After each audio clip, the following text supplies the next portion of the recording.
Hi everybody, my name is Paula Vaughan. I am the Care Group Director of the Mental Health Services Care Group. I'm really sorry I can't be with you at the conference today. I am on my holidays, which is lovely for me, but it means that I'm missing the event. But I wanted to make this video just to talk to you a little bit, excuse me, about my experience of Freedom to Speak Up. I'm going to briefly talk about my experience of trying to speak up, but also more recently about my role as a leader in listening to others who feel that they should be speaking up and the things they're trying to share. So my experience of speaking up, I'll just give you two examples. During my 20 plus years in the NHS, I have come across things that I don't necessarily feel are right, or I don't agree with, or that they're not there necessarily for the right outcomes for patients. To give you some examples, I've certainly witnessed the use of waiting list management policies being used in a different way to the way I would have expected them to be used.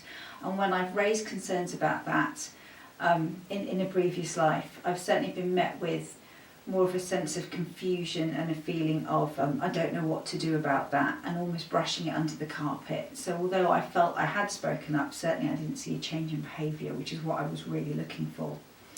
And personally as well, I'll share with you that I have felt the need to try and speak up about how I was being treated, or felt I was being treated unfairly. It was a time in my life where I was pregnant with my children, and during a management change process, I didn't feel I had the same ability to apply for certain roles and things that other people did.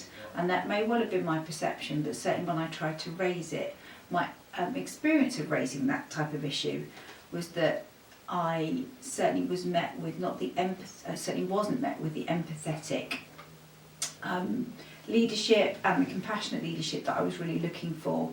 And certainly I was met with more of a process type way of thinking that talked a lot about, well, this is happening now, but when you come back to work, we'll sort it out and we'll go through a process and look after you that way. But actually what I needed was someone to get into my space, really empathise, get into my head and understand that I was feeling different because I was pregnant. I was tired because I was pregnant with baby number 3. I was doing a big job, and also for someone to spend the time with me to understand how I feel about my role, my job, my career, and how important it is to me, and therefore sorting it out later really didn't work for me. So I have certainly had some experiences where I haven't had the response that I was looking for, which does help me now. It helps me really think about how I respond to people when they raise concerns with me. And I'm going to share with you actually what it's like, can be like as a leader when people raise really important, big issues that might be something that's really important from a patient perspective, or it might be something just really important to that individual and how they feel and live.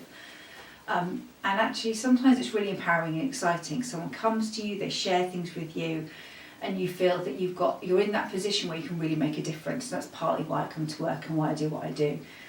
But sometimes you haven't got the answers, and when you're an operational leader like me, you like to have the answers, so it can leave you feeling actually as a leader really helpless.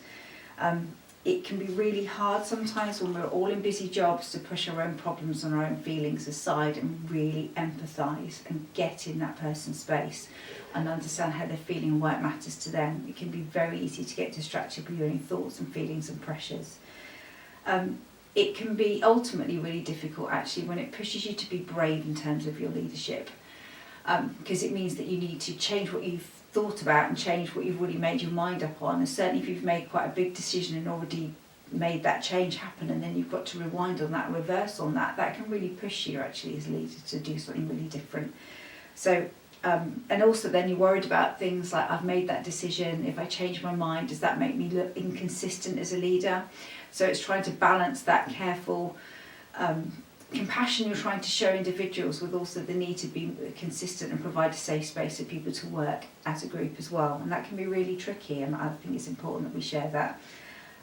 But ultimately, for me, what you do actually when someone raises their concerns with you, or is feeling safe enough to raise issues with you, is not about what you do. The important thing is how you behave. And then also that as leaders we are willing to listen to the feedback about how our behaviour has made people feel, so that we can get better and better about doing that. And that's what I'm here to do, and that's what I hope to do. So if that does ever happen between you and me, please come and talk to me. And then after the event, please also give me feedback about how I made you feel, and that would be really helpful for me. Thank you.